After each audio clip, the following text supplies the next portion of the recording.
Marvel Rivals. I love it, you love it, your nan loves it, and both Overwatch and the Justice League are f***ing fuming right now.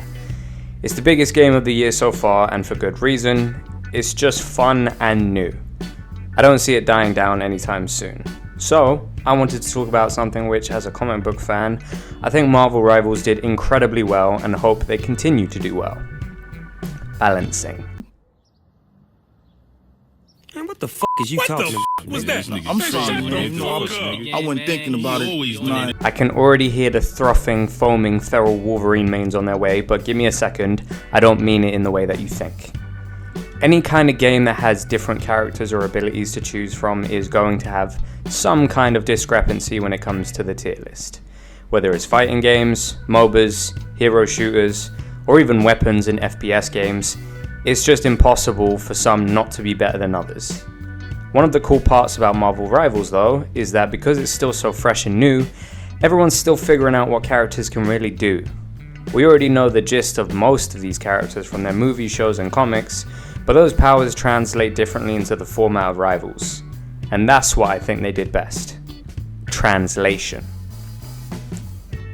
For example, canonically, Thor can take on pretty much the entire roster, save a few. His speed feats, his strength feats, his endurance feats, he's just different, bro. But they can't just put canon comic Thor in the game. It would destroy any semblance of balance. So they took a lot of liberties. Not just with him, but a lot of the characters. However, they did it in a way which I feel is really true to a lot of the cast. Again, with Thor, he's one of the slower characters, being a tank. But he hits hard as shit, has decent range with his lightning, and good close quarters with Mjolnir. Although his speed feats are some of the most impressive in all of Marvel, it's not what he's famous for. He's famous for being the mightiest Avenger and having electric hammer powers. It makes sense that he'd just be a hard-hitting brawler type. Or take Spidey for another example. He's got 250 health, which means he's tied with a lot of the other characters for having the least health in the game. I don't know if you've ever read a Spider-Man comic, but he can take a fucking hit. Especially emotionally, I mean, he's got fucking rough lately, boy. But again, it's definitely not his bread and butter. He's notoriously hard to hit and savvy with his webs. For him to be the most mobile but fragile character in Rivals absolutely tracks.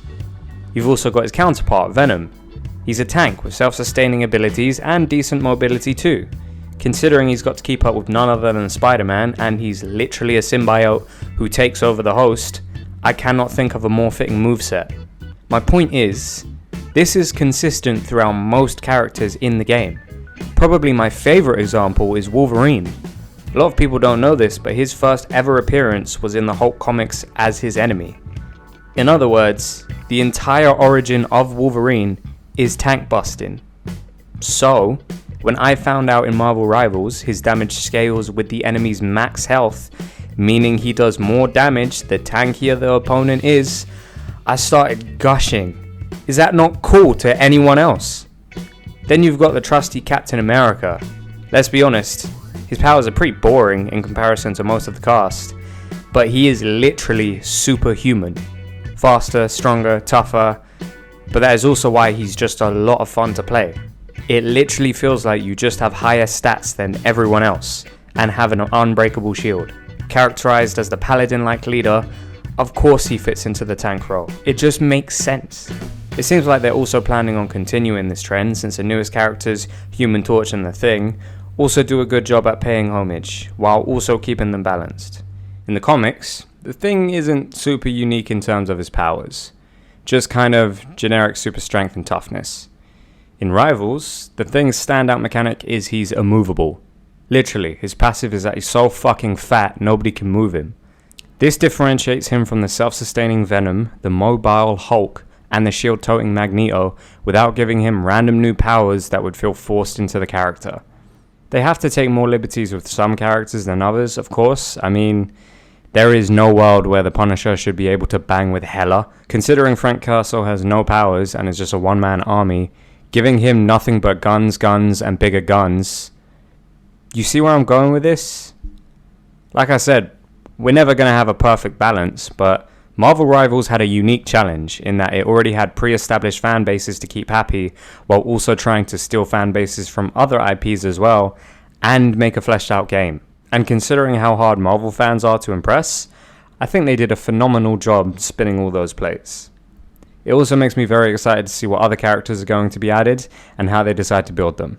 I'm going to save that topic for a separate video, but I have some ideas in mind that could be cool. Thank you for watching, please subscribe if you enjoyed, and if you see me in comp, say hi and let me know your favorite character so far.